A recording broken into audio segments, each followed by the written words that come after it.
ഏത് കിടക്കയിൽ കിടക്കുന്ന ഒരു വ്യക്തിയാണെങ്കിൽ പോലും ആ വ്യക്തിക്കും യേശുക്രിസ്തുവിനെ സ്വന്തം രക്ഷിതാവും കർത്താവുമായി സ്വീകരിച്ചുകൊണ്ട് മാനസാന്തരപ്പെട്ടാൽ അവന് സ്വർഗരാജ്യം കിട്ടുകയാണ്.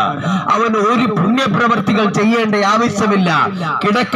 കിടക്കയിൽ നിന്ന് എഴുന്നേൽക്കാൻ കഴിയാത്ത ഒരു വ്യക്തി എങ്ങനെ പുണ്യപ്രവർത്തികൾ ചെയ്യും?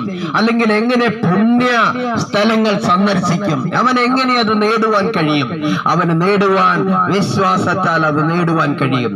യേശുവിനെ കർത്താവെന്ന് വായ്കൊണ്ട് ഏറ്റുപറയുകയും ദൈവം യേശുവിനെ മരിച്ചവരുടെയിൽ നിന്ന് ഉയർപ്പിച്ചു എന്ന് ഹൃദയം കൊണ്ട് വിശ്വസിക്കുകയും ചെയ്താൽ നമുക്ക് ആ രക്ഷ ഏറ്റെടുക്കുവാൻ കഴിയും. പ്രിയരെ, അതുകൊണ്ട് ഇന്ന് പകൽ ഈ ദേശനിവാസികളോട് ഞങ്ങൾ ദൈവത്തിന്റെ കൽപ്പന അറിയിക്കുവാനായിട്ടാണ് വന്നത്. ദൈവവചനം അന്ത്യകൽപ്പനയായി യേശുക്രിസ്തു പറയുന്നത് ഇങ്ങനെയാണ്: പോയി സകല സൃഷ്ടിയോടും സുവിശേഷം അറിയിപ്പീൻ. വിശ്വസിക്കുകയും സ്നാനമേൽക്കുകയും ചെയ്യുന്നവൻ രക്ഷിക്കപ്പെടും, വിശ്വസിക്കാത്തവൻ ശിക്ഷാവിധിയിൽ അകപ്പെടും. ഇത് ദൈവത്തിന്റെ കൽപ്പനയാണ്. ഞാൻ ആദ്യം പറഞ്ഞതുപോലെ ഒരു രാജാവ് പുറപ്പെടുവിക്കപ്പെടുന്ന കൽപ്പന അനുസരിക്കുന്നില്ല എങ്കിൽ പ്രജകള് അതിന്റെ ശിക്ഷകൾ അനുഭവിക്കണമെന്നുള്ളതുപോലെ തന്നെ ദൈവം, പ്രപഞ്ച സൃഷ്ടിതാവായ ദൈവം നമ്മുടെ ഓരോരുത്തരുടെയും പിതാവായി വെളിപ്പെട്ടുകൊണ്ട് നമുക്ക് ഓരോരുത്തർക്കും നൽകിത്തരുന്ന സന്ദേശം ഇതാണ്: നീ മാനസാന്തരപ്പെടണം. നീ മാനസാന്തരപ്പെട്ട് നിന്റെ പാപങ്ങൾക്ക് മോചനത്തിനായി യേശുക്രിസ്തുവാകുന്ന രക്ഷകനെ ജീവിതത്തിൽ ഏറ്റെടുത്ത് വരുവാൻ പോകുന്ന ന്യായവിധിയിൽ നിന്ന് നിങ്ങൾ രക്ഷപ്പെട്ടുകൊള്ളണം. ദൈവവചനം പറയുന്നു, ഒരിക്കൽ മരിക്കുകയും പിന്നെ ന്യായവിധിയും ദൈവം മനുഷ്യന് നിയമിച്ചിരിക്കുന്നു. ദൈവം മനുഷ്യന് നിയമിച്ചിരിക്കുന്ന അനേക കാര്യങ്ങളുണ്ട്. അതിലൊരു കാര്യമാണ് മരണം എന്നുള്ളത്. മരണത്തിനപ്പുറത്തൊരു ന്യായവിധിയും ദൈവം മനുഷ്യർക്ക് നിയമിച്ചിട്ടുണ്ട്. ന്യായവിധിയുടെ മുൻപിൽ നാം ഓരോരുത്തരും ദൈവത്തോട് കണക്ക് ബോധിപ്പിക്കേണ്ട ഒരു ദിവസമുണ്ട്. അയ്യോ ദൈവമേ, ഞാനിത് അറിഞ്ഞില്ല എന്ന് പറഞ്ഞാൽ, ദൈവം അറിഞ്ഞില്ല എന്ന് പറഞ്ഞാൽ അത് കേട്ട് വിശ്വസിക്കുവാൻ ദൈവത്തിന്റെ വചനത്തിന്റെ വ്യവസ്ഥയില്ല. ദൈവം ഇത് സകല മാനവരാശിയോടുമായി ലോകത്തിന്റെ വിവിധ ഭാഗങ്ങളിൽ ഇടതടവില്ലാതെ വിളിച്ചു പറയപ്പെടുന്ന ഒരു സന്ദേശമാണിത്. നീ മാനസാന്തരപ്പെടണം, നീ ദൈവത്തിലേക്ക് മടങ്ങി വരണം. നിന്റെ ജീവിതം ദൈവത്തിന് ഹിതമാം വണ്ണം നിന്റെ ജീവിതത്തെ ഒന്ന് രൂപാന്തരപ്പെടുത്തണമെന്ന് എല്ലായിടത്തും എല്ലാവരോടുമായി ദൈവം ഇടതടവില്ലാതെ വിളിച്ചു പറയുന്നു. ഇത് സത്യവചനമാണ്. ഇത് സത്യത്തിന്റെ അനുസാരികളാണ് ഇത് കേൾക്കുന്നത്. കേൾക്കുവാൻ ചെവിയുള്ളവൻ കേൾക്കട്ടെ എന്ന് ദൈവവചനം പറയുമ്പോൾ നിനക്ക് കേൾക്കാൻ ചെവി ഉണ്ടാകും. പക്ഷെ ഈ വചനം നിന്റെ ജീവിതത്തിൽ, ഹൃദയത്തിൽ ഏറ്റെടുക്കുവാൻ നിനക്ക് മനസ്സുണ്ടോ? ഒരുപക്ഷെ പൈശാചികൻ നിന്നെ ഇത് കേൾക്കാതെ വണ്ണം നിന്റെ കാതുകളെ തടയുമ്പോൾ, നിന്റെ ജീവിതത്തിൽ അനുസരിക്കാതെ വണ്ണം തടസ്സപ്പെടുത്തുമ്പോൾ, പ്രിയ സ്നേഹിത, സഹോദര, അത്യുന്നതനായ ദൈവം പറയുന്നതല്ലാതെ ഈ ലോകത്തിൽ അനുസരിക്കുന്നവരെ ഒന്നും ദൈവം അംഗീകരിക്കുന്നില്ല. ഒരുപക്ഷെ ഈ സുവിശേഷം വിളിച്ചു പറയപ്പെടുന്നത് നിമിത്തം ലോകത്തിന്റെ വിവിധ ഭാഗങ്ങളിൽ അനേകര് ദൈവത്തിന്റെ ദാസന്മാരെ, ദാസിമാരെ കൊന്നുപിടിച്ചിട്ടുണ്ട്. എന്നാൽ ദൈവവചനം പറയുന്നത് ഇന്നും അത് വിളിച്ചു പറഞ്ഞുകൊണ്ടിരിക്കുകയാണ്. ഇടതടവില്ലാതെ ദൈവത്തിന്റെ ആജ്ഞ അനേകർ ഇന്നും ആ സുവിശേഷ സത്യങ്ങൾ വിളിച്ചു പറഞ്ഞുകൊണ്ടിരിക്കുകയാണ്. ഒരാളെ 100 പേരെ, 1000 പേരെ, 1,00,000 പേരെ കൊന്നതുകൊണ്ടോ ഇത് നിർത്താതെ എന്നും പറഞ്ഞുകൊണ്ടിരിക്കുന്ന കാര്യം, ഇത് ദൈവത്തിന് പറഞ്ഞ് അവസാനിപ്പിക്കേണ്ട ഒരു ദിവസമുണ്ട്. പ്രിയരെ, ദൈവവചനം പറയുന്നത് ഇങ്ങനെയാണ്: ദേഹത്തെ കൊന്നിട്ട് പിന്നെ അധികമായി ഒന്നും ചെയ്യുവാൻ കഴിയാത്തവരെ ഭയപ്പെടേണ്ട.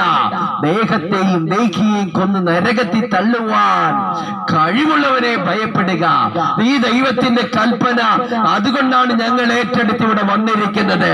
അന്ത്യ കൽപ്പനയാണ് യേശുക്രിസ്തുവിന്റേത്. സകല മാനവരാശിയോടും ഈ സദ്വർത്തമാനം അറിയിക്കണം. പ്രിയ സ്നേഹിത, ഞങ്ങൾക്കൊരു സദ്വർത്തമാനം വിളിച്ചു പറയുവാനുണ്ട്.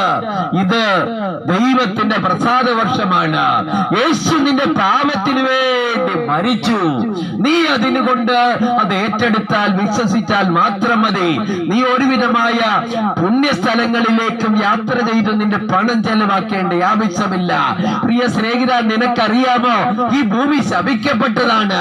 ഈ ശപിക്കപ്പെട്ട ഭൂമിയിൽ എവിടെയെങ്കിലും ഒരു പുണ്യസ്ഥലമുണ്ടോ? ഇല്ല. അല്ല, മല കയറിയാൽ നിന്റെ പാപങ്ങൾക്ക് പരിഹാരം വരുത്താൻ കഴിയുമോ? ഒരു മലയും പുണ്യമായിട്ട് ഇല്ല. ആ മല കയറിയത് കൊണ്ട് നിന്റെ പണവും നിന്റെ കായികമായ അനുഭവങ്ങളും കായിക ശക്തിയും ഒക്കെ നഷ്ടപ്പെടുകയല്ലാതെ അതുകൊണ്ട് പ്രത്യേകിച്ച് ഗുണമൊന്നുമില്ല. എന്നാൽ വിശ്വാസത്താൽ നീതീകരിക്കപ്പെട്ടിട്ട് നമ്മുടെ കർത്താവ് യേശുക്രിസ്തു മുഖാന്തരം നമുക്ക് ദൈവത്തോട് സമാധാനമുണ്ട്. ഈ സമാധാനത്തിന്റെ സുവിശേഷമാണ് ഇന്ന് ഞങ്ങൾ ഇവിടെ വിളിച്ചു പറയുന്നത്. യേശുക്രിസ്തു പാപികളുടെ പരിഹാരകനായിട്ട് മൂന്നാണിമേൽ തൂക്കപ്പെട്ടവനായി 2000 വർഷങ്ങൾക്കിപ്പുറത്ത് പാലസ്തീനിൽ പച്ചമര കുരിശിൽ അവൻ അവസാന തുള്ളി രക്തവും ചൊരിഞ്ഞുകൊണ്ട് പാപികൾക്ക് രക്ഷകനായിട്ട് വെളിപ്പെടുവാനിടയായി തീർന്നു. പ്രിയ സ്നേഹിത, നിനക്ക് വേണ്ടി, എനിക്ക് വേണ്ടി, നമ്മുടെ മുഴു ലോകത്തിന്റെ പാപികളുടെ രക്ഷയ്ക്ക് വേണ്ടി യേശുക്രിസ്തു മരിക്കുവാനിടയായി തീർന്നു. ഒരുപക്ഷെ നിങ്ങൾ ചോദിച്ചേക്കും, 2000 വർഷങ്ങൾക്കപ്പുറത്ത് യേശു എന്ന് ഒരുവൻ മരിച്ചാൽ എങ്ങനെ എന്റെ പാപങ്ങൾക്ക് അത് പരിഹാരമാകുമെന്ന് ചോദിച്ചേക്കാം.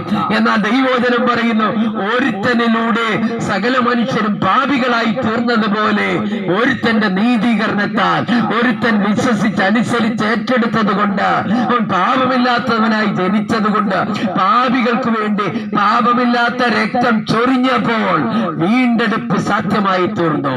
അതുകൊണ്ട് ഞാൻ ഇന്ന് പറഞ്ഞ് അവസാനിപ്പിക്കുകയാണ്.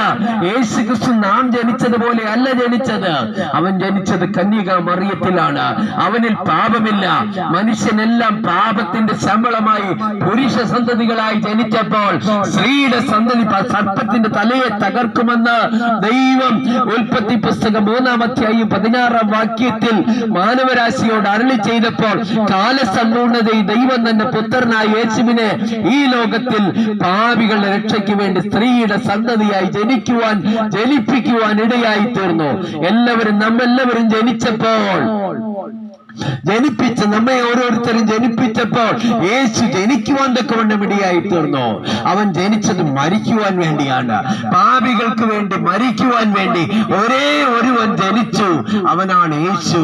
പ്രിയരെ, യേശു ജനിക്കുന്നതിന് 700 വർഷങ്ങൾക്ക് മുൻപ് അവനെ കുറിച്ച് ദൈവത്തിന്റെ ആത്മാവിൽ ഇങ്ങനെ പറയുന്നു, ദൈവം കന്യകയിൽ ഒരു മനുഷ്യനെ പിറവിയെടുപ്പിച്ചു.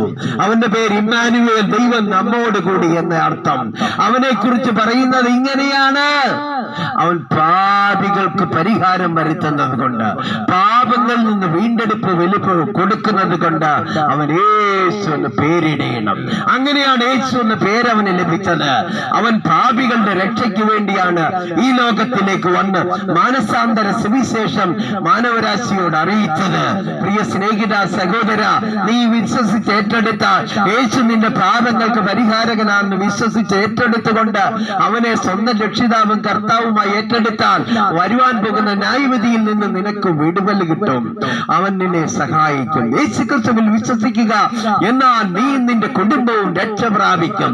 രക്ഷിക്കപ്പെടുവാൻ ആകാശത്തിന്റെ കീഴിൽ മനുഷ്യരുടെ നൽകപ്പെട്ട വേറൊരു നാമവുമില്ല, യേശുവിന്റെ നാമം മാത്രമത്രേ. അതുകൊണ്ട് പാപികൾക്ക് രക്ഷകനായിട്ട് പിറന്നവൻ യേശുവാണ്. യേശുവിന്റെ ജന്മത്തിങ്കൽ യഹൂദന്മാരോടായി ദൈവത്തിന്റെ അരുളപ്പാട് ഇങ്ങനെയാണ്, യഹൂദന്മാരുടെ രാജാവായി പിറന്നവൻ യേശു, രാജാവായി പിറന്നവൻ യേശു, രാജാവായി ജീവിച്ചു, രാജാവായിട്ട് അവൻ ഇനിയും വരുവാൻ പോകുന്നു, രാജാതിരാജാവായി വരുന്നു.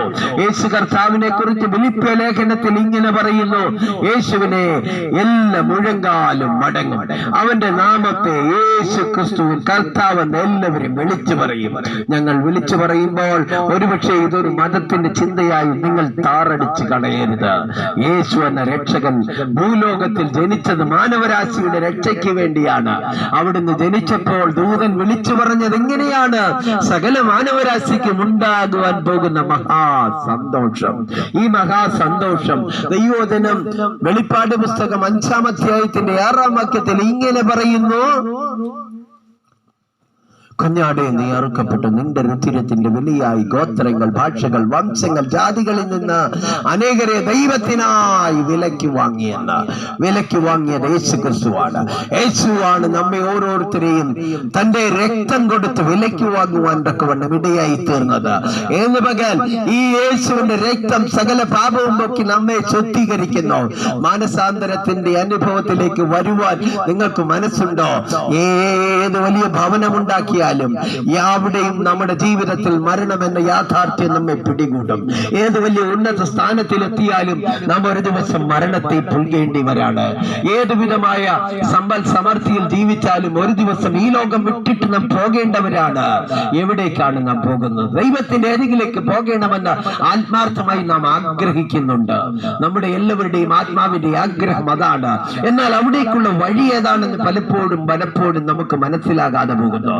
പറയുന്നു പല വഴികളുണ്ട്, അതെല്ലാം ദൈവത്തിൽ എത്തിച്ചേരുമെന്ന്. എന്നാൽ യേശു വിളിച്ചു പറയുന്നത് ഇങ്ങനെയാണ്: ഞാൻ തന്നെ വഴിയും സത്യവും ജീവനുമാകുന്നു, എന്നിലൂടെ അല്ലാതെ ആരും പിതാവിന്റെ അരികിൽ എത്തുന്നില്ല എന്ന്.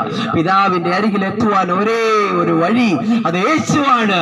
ആ വഴി നാം കണ്ടെത്തേണം. എന്നെ കണ്ടെത്തുന്നവർ ജീവനെ കണ്ടെത്തും, എന്നെ കണ്ടെത്താത്തവർ ജീവനിൽ കടക്കയില്ല എന്ന് പറയുന്നു.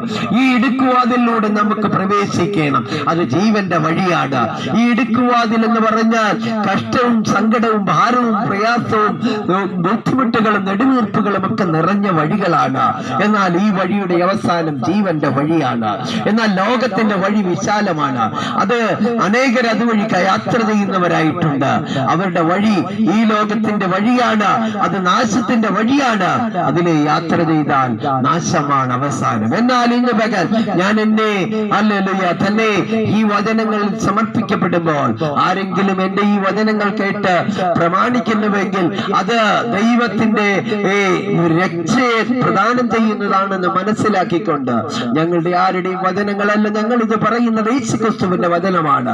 അവിടുന്ന് പറയുന്നത് ഇങ്ങനെയാണ്: എന്റെ രക്ഷയെ കണ്ടെത്തുന്നവർ, എന്റെ വചനം കേട്ട് അനുസരിക്കുന്നവർ രക്ഷിക്കപ്പെടുമെന്ന്. പ്രിയരെ, ആ രക്ഷയുടെ അനുഭവത്തിൽ എത്തിച്ചേരുവാൻ ദൈവം വെച്ചിരിക്കുന്ന മാനസാന്തര യോഗ്യമായ അനുഭവം നമ്മുടെ ജീവിതത്തിൽ ഉണ്ടോ? ഉണ്ടെങ്കിൽ നിങ്ങൾക്ക് വേണ്ടി പ്രാർത്ഥിക്കുവാൻ ഞങ്ങൾ ആഗ്രഹിക്കുന്നുണ്ട്.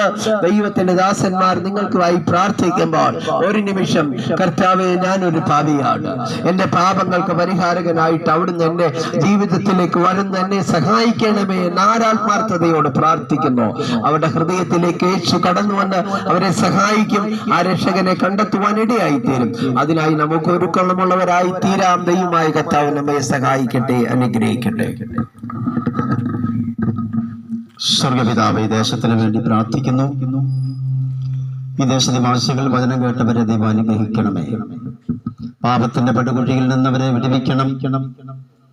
മാനസാന്തരപ്പെടാഞ്ഞാൽ നിങ്ങളെല്ലാവരും അങ്ങനെ തന്നെ നശിച്ചു പോകുമെന്നുള്ള ദൈവത്തിന്റെ വചനം ഞങ്ങൾ ഇവിടെ പറയുവാനിടയായി. ഈ വചനം കേട്ട് അനേകർ മാനസാന്തരത്തിലേക്ക് നയിക്കുവാൻ സഹായിക്കണമേ. ഇവിടെ രോഗത്താലും മറ്റു വിഷയത്താലും ഭാരപ്പെടുന്നവരെ സൗഖ്യമാക്കണം, വിടുവിക്കണം. പ്രാർത്ഥന കിടന്നവരുടെ സ്തോത്രം യേശുവിൻ നാമത്തിൽ തന്നെ എല്ലാവരെയും സ്തോത്രത്തിലെയും അനുഗ്രഹിക്കട്ടെ.